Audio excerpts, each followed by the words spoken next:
which obviously sets up some interesting fights in the near future, which I'm sure you'll come on to in a minute for me. Man, perhaps you want to add something on sort of the other great fights on the card that you especially put together. Salt Pappy, big surprise tonight. I think you got the number of rounds wrong. I think you requested it if I understood that correctly. I think it would have worked in Salt Pappy's favour had it been a longer fight. But Anthony Taylor and his team had an amazing game plan, executed it really well, got the win, and Anthony Taylor got a very well-deserved prime fighter of the night, 25k bonus. And then obviously we had Viruz and DK Money. DK looked better than he'd ever been, and got the knockdown, and then got knocked out more. And JJ measured him in the first, was just figuring him out in the first round, then closed distance on him in the second and drowned him out, and just really kind of was going to end it at will. So really, overall, fantastic night. Really pleased with it. JJ, maybe tell us how it felt to be back. I mean, it has been that long this time. But, well, yeah, well, I mean, last time I was back, what, it was January? Yeah. Yeah, man. Yeah, bro. It's like I'm a professional. This would be, yeah. Well, I mean, full fight in 7 months. It hasn't even been a year since Misfit started. In August. We've already done, what, 7 incredible events. I remember the home video on Sunday. Yeah, man, it was wild. But yeah, you know, today it was a tough test. You know, me against Joe Fournier. You know, he had the experience on me, and you know, as soon as I hit him with a couple shots, I just knew, like, he gave me the eyes when he was like, oh wow. So at that point, he was very standoffish, and that's where I was able to really just close him down and shorten the distance. And then second round, I came through with that overhand, the shot that he said I wouldn't be able to land on him, came through with it, and then from then on, he was like trying to grab me for dear life, trying to just hold me, just trying to figure out where he was, and then from then on, just hit him, right, boom, and that was it.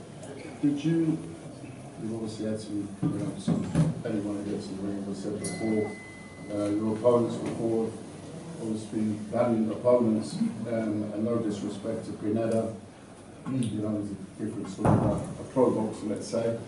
Tonight was your first opponent that was a proper professional boxer. Proper test. So did you notice that when you were trying to find that range with the in and out, did you find it? It obviously didn't take too long, but was it different? What was different about it? Well, I just realized he didn't let me do what I wanted to do, so I was like, okay, I'm gonna have to try a different plan. So yeah, I think you might have seen me do a few switch steps, and also just try to like do a few doubles. This probably means nothing to you, but like in my head, like just to cross over my legs, go into southpaw and try some stuff, and then. Yeah, you know, I went back to the basics, just the overhand, and it was just there, it was open. He just left his head there for that massive shot, and then that just fully rocked him. And at that point, he was just trying to survive. He was in survival mode, and yeah, that's all she wrote. Every time I've promoted in Wembley Arena for probably about 20 years, and I've never seen a main event warm up. During the undercard and loading bay. Yeah. Was that a preparation for what was to come well, later in the evening, or what were you actually? The funny thing is, so I was telling Alexis. I was telling Alexis, well, we've never done this before, and he was like, yeah, we did in the last fight. I was like, no, we definitely did. But then I was like, all right, well, we started doing it. Well, everyone started showing up with the cameras. Filming me. But yeah, we, you know, warm-ups are very first I've ever seen. Yeah, warm-ups. Well, yeah, man, I did my thing. I felt fresh, I felt alive, I felt ready, man. And, you know, even with the 1-2 shots I hit me with, I just ate them. And I was like, yeah, bro, this guy can't do anything to me. Because I just know how hard I train, you know, in camp, how the people I spar with, such a high level. So, yeah, for me, I just know whenever I touch you, you're going to sleep. We obviously saw, I mean, there's lots of interesting fights out there, but clearly we had a visitor here tonight. Yeah. Tommy Fury. Was an interesting Yeah, man. I won that fight, bro. I won that fight. And I already know people are gonna doubt me, being like, you have no chance, there's no way. And I'm like, try me, fam. Put me in the ring. Everyone's saying, oh, you got power, this, blah, blah, blah, blah, blah, blah, blah. And then I show people me knocking them out, you know, beating them constantly. And then you're like, oh, he's not that good, oh, he's not that good. And then when I go in and beat the people that you didn't think I'd beat, then what? So we close Tommy next. I want Tommy, bro. Give me Tommy, man. We get that done. Right, Fury next. We go to the floor. JJ. Let's go one at a time for you. Radio Raheem, we saw you reviewing the knockout shot when you sat down. Fournier has called that an illegal shot. He's even gone so far as to say that it was an intentionally illegal shot. What's your response to that? Well, I hit him with an overhand. He came through trying to survive. Right to the body. He's trying to grab hold of me, and then I gave him a right hook. Did you feel anything on the elbow? Is there any... Honestly, it was so fast, I didn't even think that I hit him with that one. If you look back at it, sorry, just to jump in, but I've had these situations a few times before in boxing. He throws the first flurry of punches. Fournier steps back clearly with those have rocked him. He comes in, and yes, there's a right hand that goes over. You can see the best shot is if you look behind the head. You see when the fist goes past the chin, the head moves. So the movement has been caused initially by the punch. Yes, there's a follow through. You can see it's not an elbow actually, it's more of a forearm that comes across it. That happens in big fights. I've had it happen early this year with Liam Smith and Chris Eubank Jr. It happens in flurries of punches. You know, it's not intentional. It's absolutely not intentional. It's nothing that's going to change the decision at times. It's something that happens in boxing, but it's not. I mean, there's no way in hell that he throws that. He'd be a boxing genius if he managed to pull the elbow from that situation. It doesn't happen like that. How would I want illegally hit him? It just makes no sense. Tommy Fury, after a knockout like that, he still says that Jake Paul is better than you, that you'll be an easy fight, and he'll chin you in the way that he couldn't. Put me in the ring. Bro, not times Jake Paul hit with an overhand, and bro, like, Tommy just ate it. Jake Paul ain't got power like me, though. I'm different. Are you approaching fighting differently? Like the first round looked a little unorthodox, awkward angles. Was that an intentional approach to the fight? Yeah. That's, you know, like, this is what we've all worked on. And basically, with me, I'm just an awkward guy. It's hard to find someone that spars like me, because if I'm just like traditional, jab, right hand, yeah, you know, you can get several guys like that. Whereas with me, I like to just switch it up, be different, be all over the place, and it works. I still win every time. I get wins.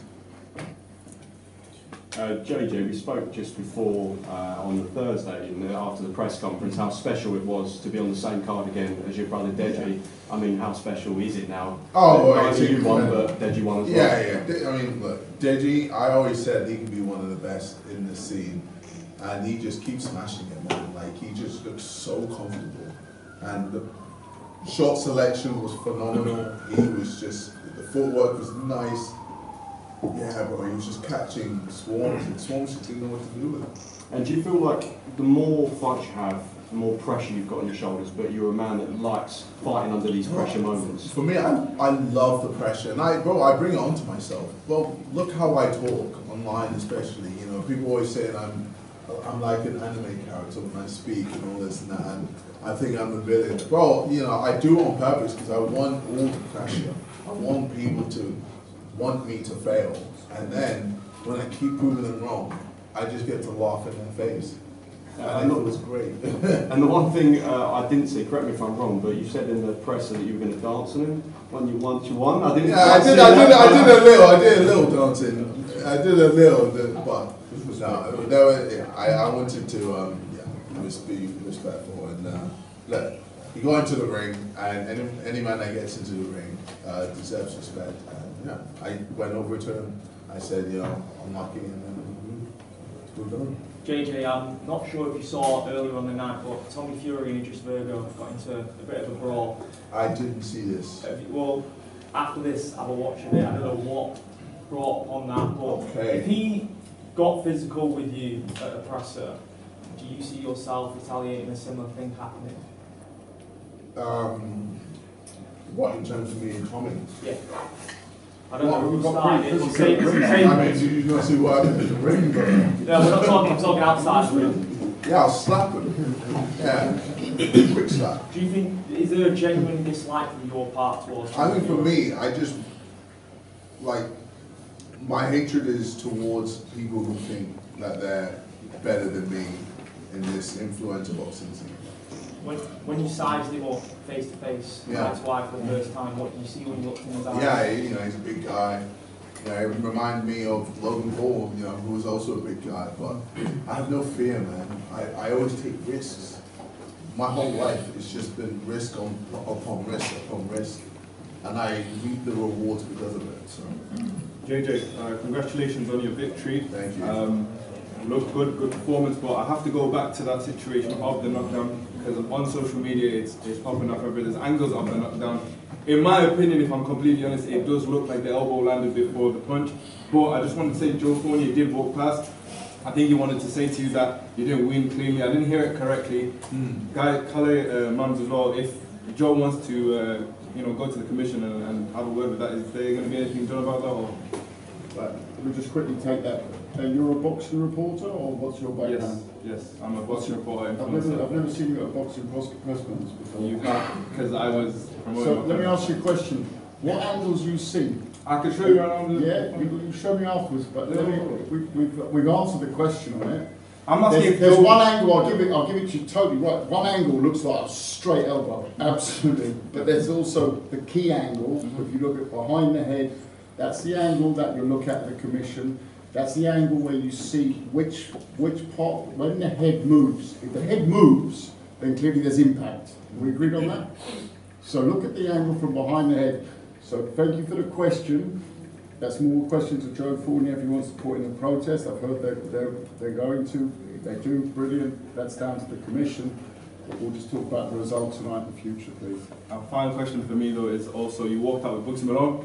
Big entrance. You did speak about how you're going to make a flashy entrance. Yep. Just talk to me about that. That was big for you. Well, yeah, I mean, it made sense obviously with the whole boxing link up. It'd be sick to have him in the ring, get him fighting, especially on Misfits. But yeah, man, it just made sense. He came through with a verse, pulled it, and I was like, yeah, bro, want me out, man. Let's make history tonight. JJ, I know you're focused on Tommy Fury. You made your WrestleMania debut, and then you've gone against Joe Fournier. Can we expect to see more WWE appearances now that you made your debut? Probably not. I mean, I don't know how many bumps I can take, especially like that, bro. I don't know if I can take Logan Paul jumping from 10 feet onto me. How did it feel to take that bump from Logan Paul? It winded me. Yeah, and that's why I didn't move for a while when I was down there. But yeah, I fully enjoyed the experience, but I'll leave it to the professionals for sure. And what's with Logan Paul returning to boxing? Is there any updates on that? Because he's had an extension from his WWE contract. Is he coming back into the boxing fold? And what's the updates on that? Watch this space. We'll see. JJ, London, back here. You've got an August 26th date booked in London, I think at the O2. Is that the date you would ideally like for the Tommy Fury fight? You're very well informed, sir.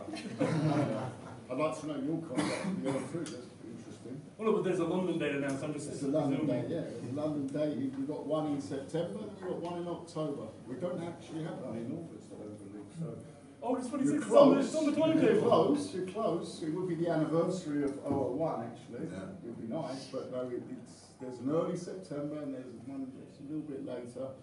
Like I said, we haven't made a deal with Fury yet. We'll sit down, do the business side of things, and we get fights done. JJ, I'd assume that's the time frame you would like, correct? I mean, I'm ready whenever.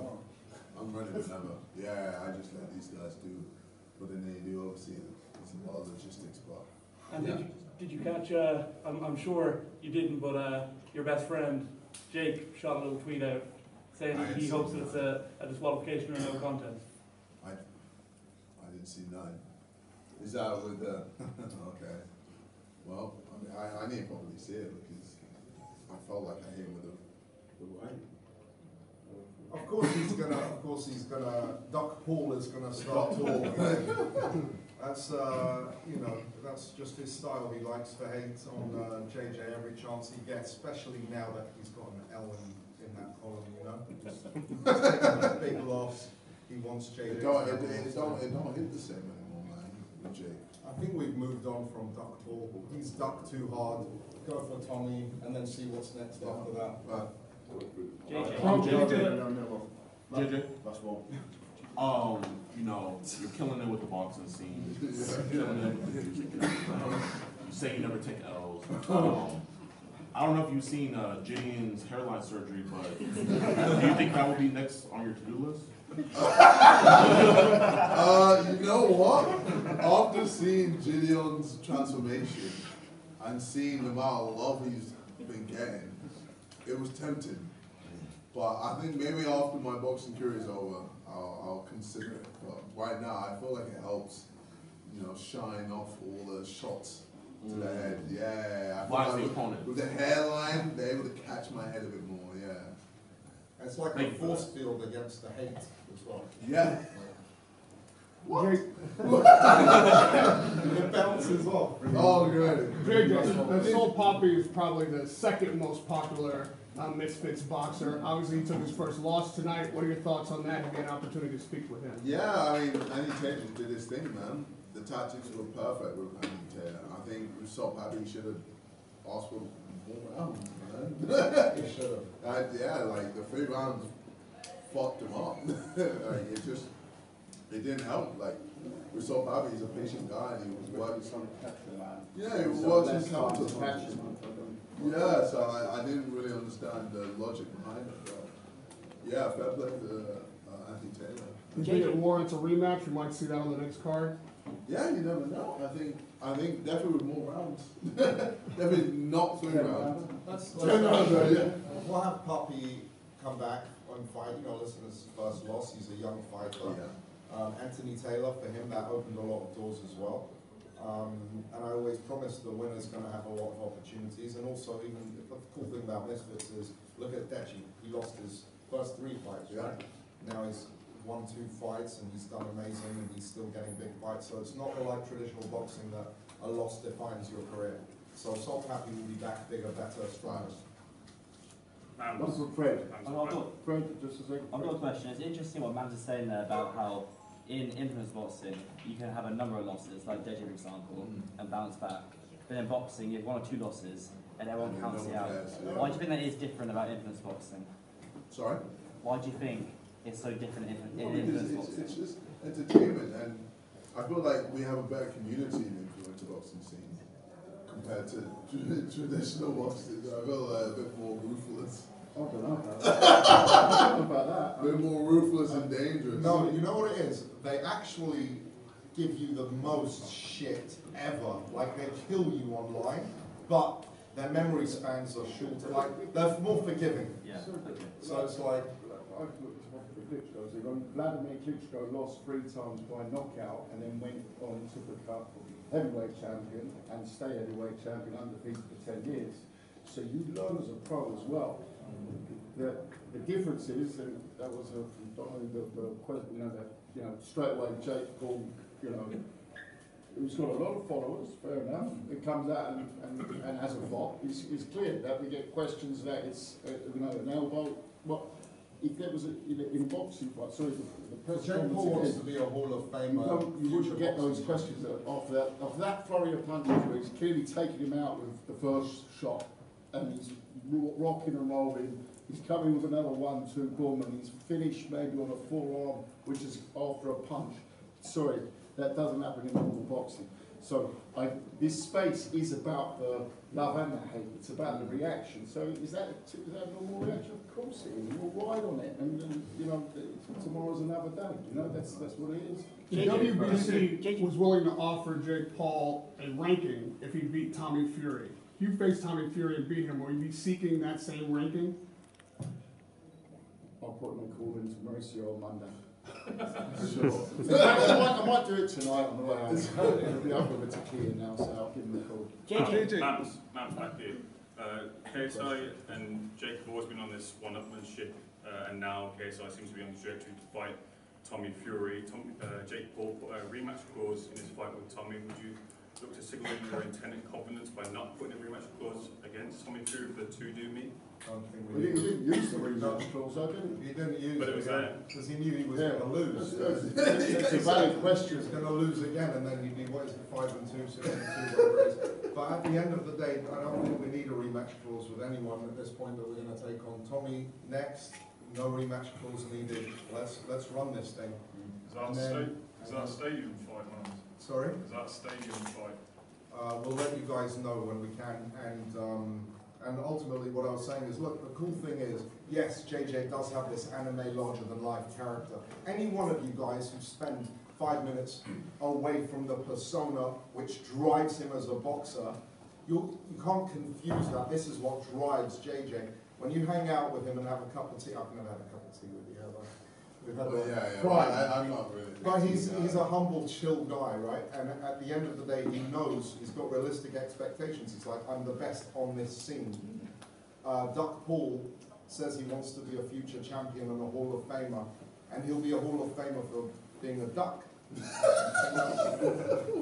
Man, would you no more Jake Paul though. Let's make this is about KSI tonight. Very last one. Just a question about the potential KSI Tommy Fury fight then. Obviously it would be huge here, massive. The numbers seems to be like it is in Saudi. Was that something that you would Saudi would take it over there? No. No. It would be definitely here. Please, UK. UK baby. Also, just to say on the stadium front, it's definitely it's 100% a stadium fight. But the problem is the time of the year. It's the Premier League season.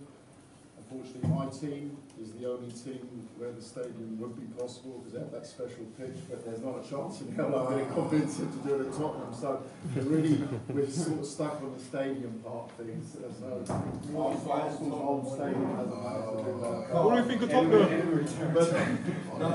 I don't want to start that fight with a bad omen. So it's either Manchester or London. Right, thank you everybody. Yeah, thank you very much for coming. Appreciate that. Thank you guys. Let's,